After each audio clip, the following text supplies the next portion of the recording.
Hello everyone, my name is Amit and today I am going to discuss about cardiac conducting system. So student, हमने last video में क्या जाना था कि heart में जो एक कार्डियक साइकिल होता है जिसमें क्या हो रहा था, एट्रिया और वेंट्रिकल जो है बार बार कॉन्ट्रैक्ट हो रहे थे, वापस से रिलैक्स मोड में जा रहे थे। तो ये जो साइकिल बार बार चल रहा था इसको हम बोल रहे थे एक कार्डियक साइकिल।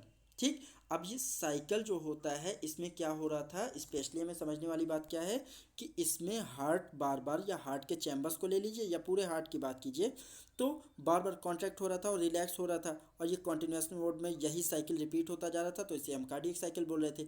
बट ये होता किन की वजह से, इसके पीछे की फिजियोलॉजी आप लोग को समझनी है।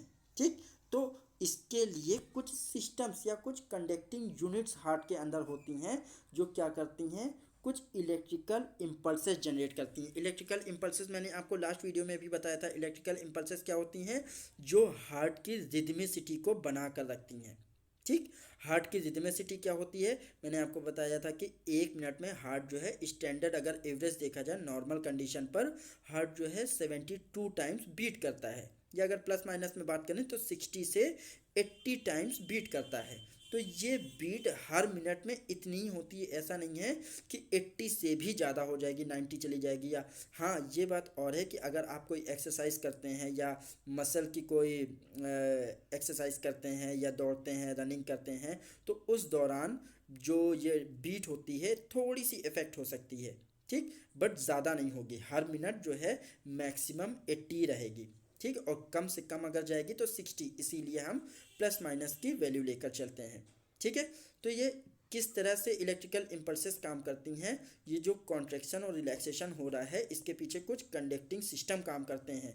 ठीक। जो हार्ट की रिदमिसिटी को बना कर रखते हैं। हालांकि जो हार्ट होता है उसकी मसल्स इनवॉलेंट्री होती हैं, उन्हें किसी इंस्ट्रक्शन की ज़रूरत नहीं होती है और वो कभी थकती नहीं है। बट फिर भी उनकी रिदमिसिटी जो होती है वो ऑटोमेटिकली अपने आप को मैनेज कर लेती है। ठीक।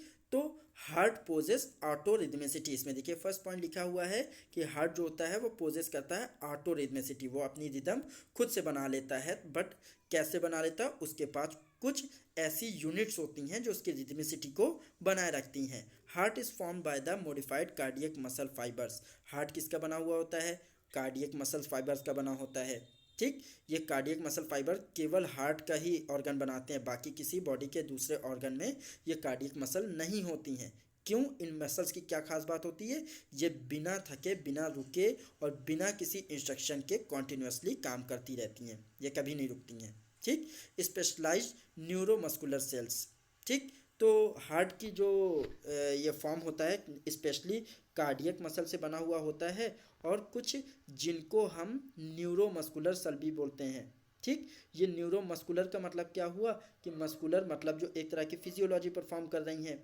ठीक। कॉन्ट्रैक्ट हो रही है, रिलैक्स, कोई भी सेल हो या कोई भी मसल हो, उसका केवल एक ही काम होता है, कॉन्ट्रैक्ट होना और रिलैक्स होना। चाहे आपके हाथ पैर की मसल हो, चाहे किसी भी चीज़ की सॉफ्ट टिश्यूज़ की मसल्स हों, उनका काम केवल इतना ही होता है, रिलैक्स होना, कॉन्ट्रैक्ट होना, रिलैक्स होना, कॉन्ट्रैक्ट होना।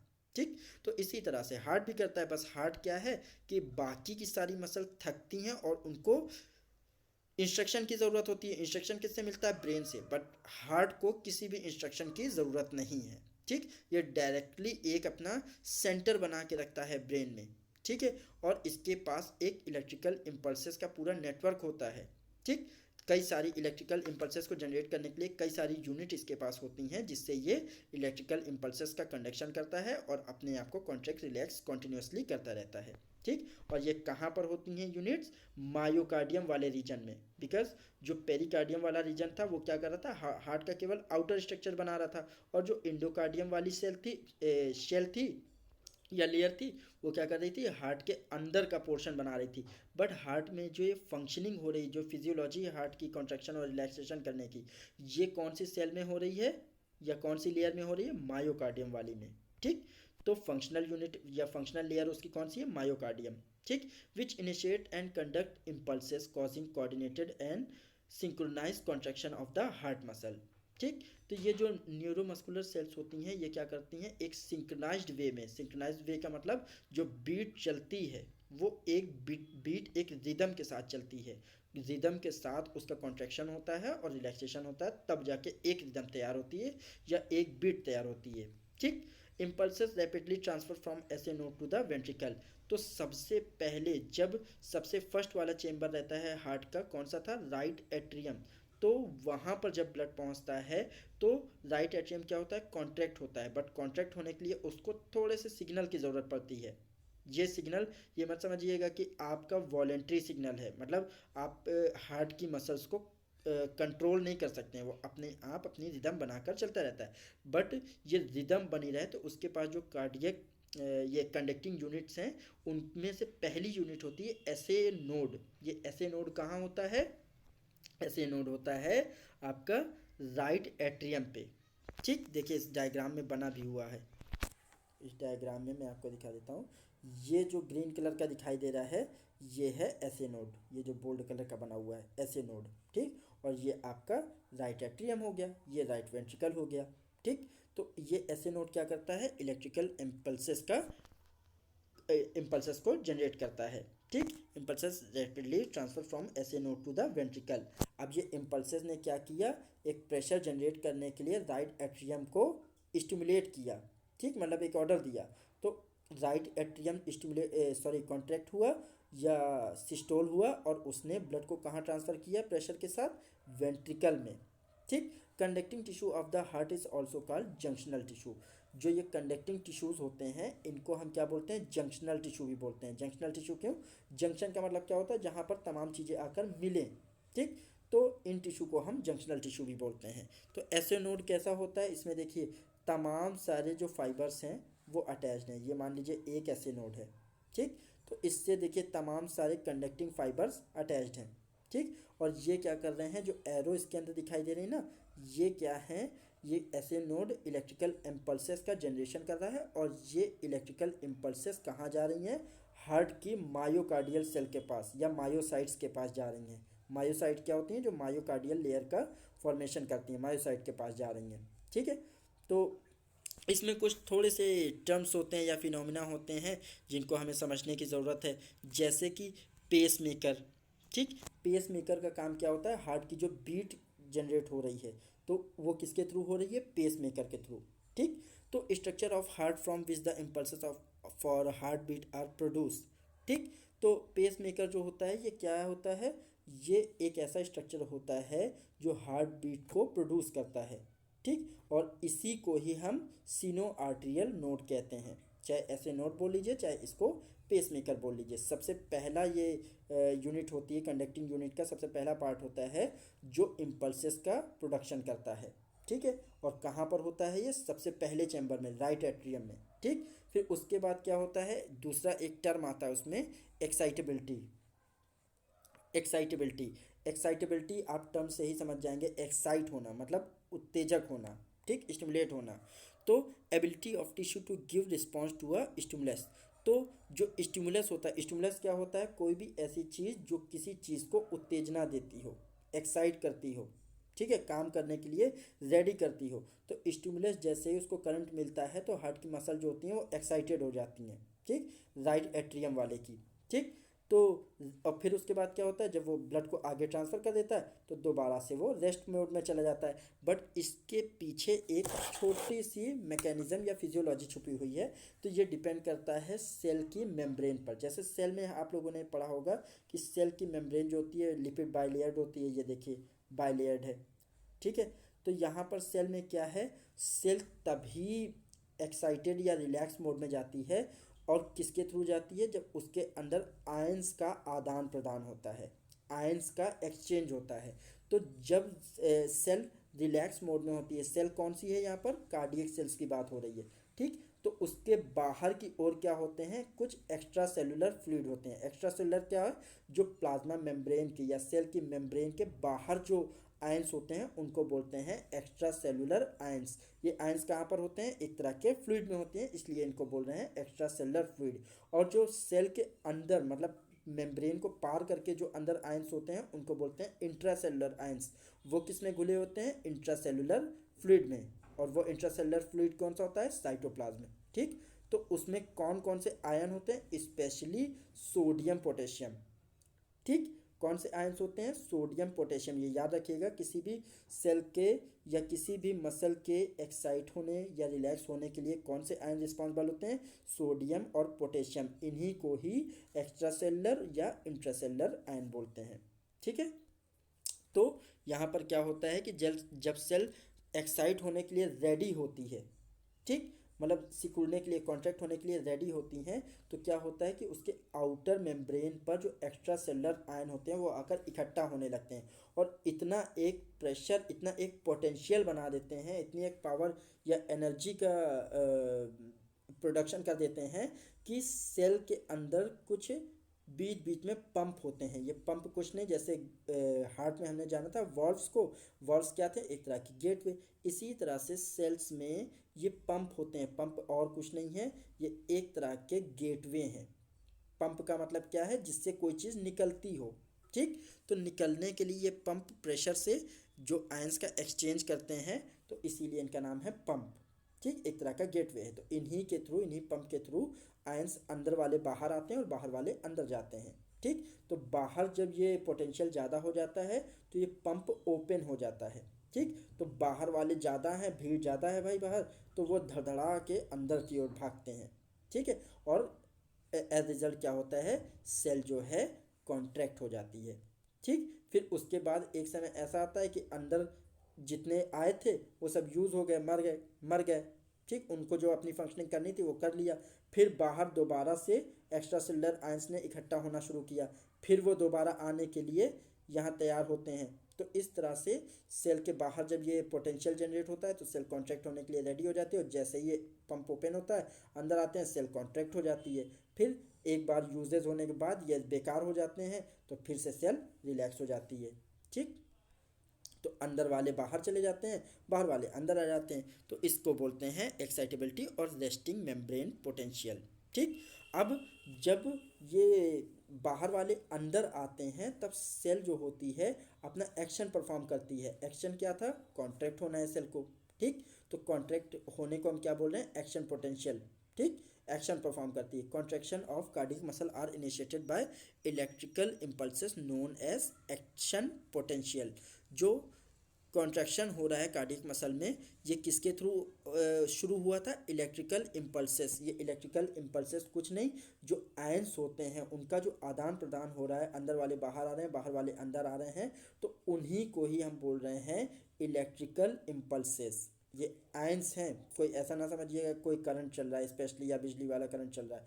ये आयंस होते हैं, उस सेल की मेम्ब्रेन पर इकट्ठा होते हैं, कि पोटेंशियल जनरेट करते हैं, वापस से अंदर जाते हैं पंप के थ्रू, और जो अंदर वाले रहते हैं वो बाहर की ओर निकलते हैं। तो इसी के साथ सेल रिलैक्स और कॉन्ट्रैक्ट होती है, ठीक है। तो ये जो कॉन्ट्रैक्ट्स और रिलैक्स हो रही है तो इसको हम बोलते हैं सेल का एक्शन, ठीक। तो उसको हम बोलेंगे एक्शन पोटेंशियल, ठीक।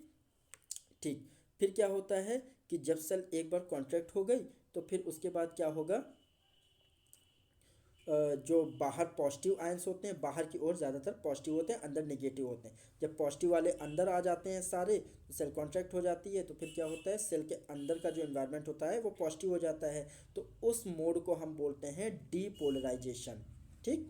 मोड को क्या बोलते हैं? यहाँ सब पॉजिटिव आयंस यहाँ भरा है, पहले कहाँ पर थे? यहाँ सब इकट्ठा थे, फिर यहाँ से होते हुए अंदर आए तो अब अंदर पॉजिटिव हो गए, और जो अंदर निगेटिव थे उनकी संख्या कम हो गई, ठीक। और सब लोग जब अंदर ही आ गए तो यहाँ पर कौन बचा? कोई नहीं। तो यहाँ पर कौन से आयन बचेंगे? निगेटिव, ठीक। तो फिर से बाहर सेल की मेम्ब्रेन के बाहर कैसा पोटेंशियल हो जाता है? निगेटिव। तो जब अंदर प्लस रहता है तो उसको बोलते हैं डीपोलराइजेशन, ठीक। तो और फिर उसके बाद क्या होता है? सेल कॉन्ट्रैक्ट हो गए, अपना एक्शन कर दिया, फिर उसके बाद क्या है? सेल दोबारा से रिलैक्स हो जाती है, और दोबारा से जब रिलैक्स होती है तो उसको दोबारा से ज़रूरत पड़ती है कॉन्ट्रैक्ट होने की। सेल रिलैक्स और कॉन्ट्रैक्ट ये कॉन्टीन्यूसली करती रहती है, तो दोबारा से कॉन्ट्रैक्ट होने के लिए या एक्शन पोटेंशियल या अपना एक्शन परफॉर्म करने के लिए क्या करेगी? इसको फिर से ज़रूरत होगी कि यहाँ पर पॉजिटिव आयंस आकर इकट्ठा हों, ठीक। तो फिर से क्या होगा? फिर से ये पंप ओपन होगा, फिर से ये आयन अंदर आएंगे, फिर से अंदर पॉजिटिव आयंस की मात्रा बढ़ जाएगी और नेगेटिव वालों की कम हो जाएगी, और यहाँ पर सारे पॉजिटिव तो अंदर आ गए तो बाहर क्या बचेंगे? निगेटिव, ठीक। तो ये साइकिल जो चलता रहता है, तो इसी को ही बोलते हैं, क्या बोल रहे थे? ये टॉपिक हम लोग कौन सा पढ़ रहे थे? इंपॉर्टेंट टर्म्स टू कंसीडर, ये मतलब जो इलेक्ट्रिकल इम्पल्सेस का कंडक्शन हो रहा है या जनरेशन हो रहा है या प्रोडक्शन हो रहा है, तो इसी तीन जो ये फिनोमिना है उन्हीं के थ्रू हो रहा है। पहला एसए नोड जो इलेक्ट्रिकल इम्पल्स को जनरेट कर रहा है, फिर दूसरा कौन सा हो जाता है, इलेक्ट्रिकल इम्पल्सेस को जनरेट करने के लिए एसए नोड कौन कौन से तरीके अपनाता है। पहले एक्साइटेबिलिटी करता है, फिर रेस्टिंग मेम्ब्रेन पोटेंशियल को जनरेट करता है, फिर उसके बाद एक्शन पोटेंशियल जनरेट होता है। एक्शन पोटेंशियल के बाद सेल रेडी हो जाती है एक्शन परफॉर्म करने के लिए, तो उसको बोलते हैं डीपोलराइजेशन, मतलब अंदर वाले आयन बाहर, पॉजिटिव आयन अंदर आ जाते हैं और अंदर के जो निगेटिव आयन रहते हैं वो बाहर निकल जाते हैं, या बाहर एक भी पॉजिटिव नहीं जो बनता है तो निगेटिव कहलाता है। ठीक, तो इसको बोलते हैं डीपोलराइजेशन। अब फिर उसके बाद ये जब आयन यूज हो जाते हैं तो फिर से क्या ज़रूरत होती है सेल को, दोबारा से पोलराइज होने की। ठीक, तो इसी को ही बोलते हैं रीपोलराइजेशन, मतलब दोबारा से जो रिवर्स वाला पोलराइजेशन होगा तो इसको बोलेंगे रीपोलराइजेशन। ठीक, तो इस जगह पर क्या होगा, सेल जो है रेस्टिंग कंडीशन में चली जाती है। ठीक, कंपोनेंट्स ऑफ कंडक्टिंग सिस्टम, तो कौन सा था, एसए नोड के बारे में तो हम लोगों ने जान लिया। दूसरा कौन सा था, एवी नोड होता है, तो हमने यहाँ पर जाना था कि एसए नोड कहाँ पर था, राइट एट्रियम के पास, जो सबसे पहले इलेक्ट्रिकल इम्पल्सेस का प्रोडक्शन कर रहा था। ठीक, फिर उसके बाद एसए नोड मान लीजिए फेल हो जाता है, ये बंद हो जाता है, कोई चोट लग जाए हार्ट में या कोई भी इंजरी हो जाए, ये एसए नोड खराब हो जाता है। तो ऐसा नहीं कि हार्ट काम करना बंद कर देगा। ठीक, तो हार्ट काम करना बंद नहीं करता, उसकी कमांड फिर कौन संभालता है, दूसरा उसका भाई, उसका नाम है एवी नोड।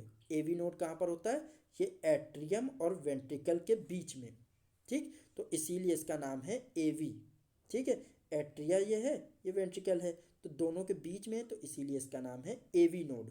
ठीक, तो ये भी इलेक्ट्रिकल इम्पल्सेस को जनरेट करता है या प्रोडक्शन करता है, फिर ये उसकी कमांड संभालता है। मगर सबसे ज़्यादा कौन कमांड संभालता है, एसए नोड सबसे इनिशिएटिव तौर पर। ठीक, फिर उसके बाद कुछ इम्पल्सेस की ज़्यादा ज़रूरत पड़ती है तो कौन कमांड संभालता है, bundle of his. Bundle of his क्या होते हैं, ये एक तरह के बंडल्स होते हैं, कॉम्प्लेक्स नेटवर्क होते हैं, किनके, एट्रियो वेंट्रिकुलर बंडल भी इनको हम बोलते हैं। ये जो एवी नोड होते हैं, ये एवी नोड से अराइज होते हैं, मतलब वहाँ से निकलते हैं और ब्रांच्ड हो जाते हैं। ठीक है, तो ये ब्रांच होते हैं, कहाँ पर होते हैं, ये यहाँ पर जाकर। ठीक, अब ये क्या करते हैं, तो देखिए हार्ट हमने बताया था सेप्टम के थ्रू, ये जो बीच वाली मिड लाइन है इसके through right atrium right ventricle और लेफ्ट एट्रियम लेफ्ट वेंट्रिकल में डिवाइड होता है। तो अब क्या ज़रूरत है कि इन दोनों वाले चैम्बर को इस वाले दोनों चैम्बर से कनेक्ट होना है, इंटरकनेक्ट होना है। तो उसको कनेक्ट करने के लिए, दोनों को बराबर सप्लाई देने के लिए, भाई ये कॉन्ट्रैक्ट रिलैक्स हो रहा है तो इसको भी तो होना पड़ेगा ना। तो उसके लिए क्या है, दोनों को प्रॉपर कंडक्शन कराने के लिए एक और कुछ ब्रांच्ड नेटवर्क होता है जिनको बोलते हैं बंडल ऑफ हिस। ये ब्रांच्ड क्या है, ये देखिए ब्रांच जा रही हैं। ठीक, ये कहाँ से स्टार्ट हुई है, एवी नोड के बाद से। पहले एसए नोड था, एसए नोड के बाद एवी नोड। एवी नोड कहाँ पर था, एट्रिया और वेंट्रिकुलर के बीच में था। ठीक, और फिर उसके बाद ये ब्रांच हो जाता है, मतलब लेफ्ट सेप्टम और राइट सेप्टम वाले राइट एवी और लेफ्ट एवी को कंट्रोल करने के लिए ये जो फाइबर्स होते हैं ब्रांच्ड हो जाते हैं। ये क्या करते हैं, इलेक्ट्रिकल इम्पल्सेस को लेकर जाते हैं। ठीक, तो ये लेफ्ट और राइट एट्रियम को जोड़ने के लिए ये यहाँ पर प्रेजेंट होते हैं, तो इनका नाम क्या होता है, ब्रांच है, इसलिए इनको बोलते हैं बंडल ऑफ हिस। उसके बाद ये जो बंडल ऑफ हिस हैं, ये जो फाइबर्स हैं, ये जो ब्रांच फाइबर हैं, ये आगे जाके फर्दर ब्रांच होते हैं, आगे जाके और ज़्यादा ब्रांच हो जाते हैं। ठीक, तो ये कहाँ पर ब्रांच होते हैं, इनको जब ये ज़्यादा ब्रांच हो जाते हैं आगे, तो इनको बोलते हैं परकिंजे फाइबर। क्या बोलते हैं, परकिंजे फाइबर। ये परकिंजे फाइबर की लोकेशन कहाँ होती है, हार्ट के एपेक्स वाले पार्ट में, जो कोन वाला पार्ट है यहाँ पर ये प्रेजेंट होते हैं। और कहाँ, कौन सी लेयर में होते हैं, मायोकार्डियम वाली लेयर में होते हैं, क्योंकि हार्ट जो है मायोकार्डियम जो लेयर होती है वही फिजियोलॉजी उसकी परफॉर्म कराती है, कॉन्ट्रैक्ट कराती है और रिलैक्स कराती है। ठीक, तो वहाँ पर ये फर्दर ब्रांच हो जाते हैं ये बंडल ऑफ हिस, और क्या कहलाते हैं, परकिंजे फाइबर। ठीक, तो इस तरह से ये चार जो कंडक्टिंग यूनिट्स होती हैं ये इलेक्ट्रिकल इम्पल्सेस को आगे डिलीवर करती जाती हैं। ठीक, उसके आगे बढ़ते हैं तो एक क्विक रिव्यू ले लेते हैं। तो क्या था, शुरुआती में हमने क्या जाना कि हार्ट के ऊपर ऐसे नोड रहता है जो एक्शन पोटेंशियल को जनरेट करने के लिए इनिशिएट करता है। फिर उसके बाद एक्शन पोटेंशियल जब कंडक्ट हो जाता है तो फिर दूसरी स्टेज में क्या होता है, एक्शन पोटेंशियल जनरेट होने के बाद हार्ट कॉन्ट्रैक्ट होता है, या एट्रिया जो होता है, एवी नोड जो होता है वो कॉन्ट्रैक्ट हो जाता है। फिर उसके आगे क्या होता है, एक मिनट में इसको बता दूं, उसके आगे क्या होता है, मैं साफ कर देता हूँ ये, action potential spread through the atria to the AV node where conduction slow. ठीक, तो एट्रिया जो होता है वो रिलैक्स मोड में चला जाता है। फिर कंडक्शन कहाँ होने को होता है, वेंट्रिकल वाले पार्ट में। ठीक, वेंट्रिकल कहाँ है, नीचे एपेक्स वाले पार्ट के पास होता है, नीचे की ओर वाला पार्ट को हम वेंट्रिकल बोलते हैं ना। तो वहाँ पर अब कॉन्ट्रैक्शन की ज़रूरत होती है, तो वहाँ पर इलेक्ट्रिकल इम्पल्सेस की ज़रूरत पड़ेगी क्योंकि उसको कॉन्ट्रैक्ट होना है। ठीक, तो वहाँ पर कॉन्ट्रैक्ट होने के लिए जो इम्पल्सेस की ज़रूरत पड़ती है तो उसके लिए रिस्पॉन्सिबल कौन होता है, बंडल ऑफ हिस। ठीक, इस वाले वेंट्रिकल वाले पार्ट को भी रिलैक्स करता है और इसको भी कॉन्ट्रैक्ट या रिलैक्स करता है। ठीक, इधर वाला भी साथ में होता है और इधर वाला भी साथ में होता है। तो उन दोनों को एक साथ पंप कराने के लिए या फिर कॉन्ट्रैक्ट या रिलैक्स एक साथ में रिदम बनाने के लिए क्या होता है, जो बंडल ऑफ हिस होते हैं वो ब्रांच हो जाते हैं। फिर उसके आगे क्या होता है, उनमें भी जब वेंट्रिकल में भी एक्शन पोटेंशियल जनरेट हो जाता है, वो भी कॉन्ट्रैक्ट हो जाते हैं दोनों, फिर आगे बढ़ा देते हैं। ठीक, अब हार्ट का बाकी का पार्ट जो होता है वो एक्शन पोटेंशियल जनरेट करता है। ठीक, तो उसके आगे क्या होता है कि जो परकिंजे फाइबर होते हैं ये कंप्लीट हार्ट को एक तरह का एक्शन पोटेंशियल देते हैं, मतलब कॉन्ट्रैक्ट होने के लिए इनिशिएट करते हैं या स्टिमुलेट करते हैं, उत्तेजना प्रोवाइड करते हैं। ठीक, तो इसी के थ्रू जो यहाँ पर परकिंजे फाइबर होते हैं वो एक साथ कॉन्ट्रैक्ट होते हैं। ठीक है, जब उनको इलेक्ट्रिकल इम्पल्सेस मिलती हैं तो इसी वजह से हार्ट जो है एक साथ कॉन्ट्रैक्ट होता है और रिलैक्स होता है, कॉन्ट्रैक्ट होता है, रिलैक्स होता है। ठीक, तो शुरुआत कहाँ से हुई थी, एसए नोड से, एसए नोड के बाद एवी नोड, एवी नोड के बाद बंडल ऑफ हिस और बंडल ऑफ हिस के बाद परकिंजे फाइबर। तो ये पूरा सिस्टम होता है जिसके थ्रू इलेक्ट्रिकल इम्पल्सेस का कंडक्शन होता है या हार्ट अपनी रिदमिसिटी को बनाए रखता है। आई होप कि आपको ये पूरा कंडक्टिंग यूनिट्स के बारे में समझ में आया होगा। So now thank you.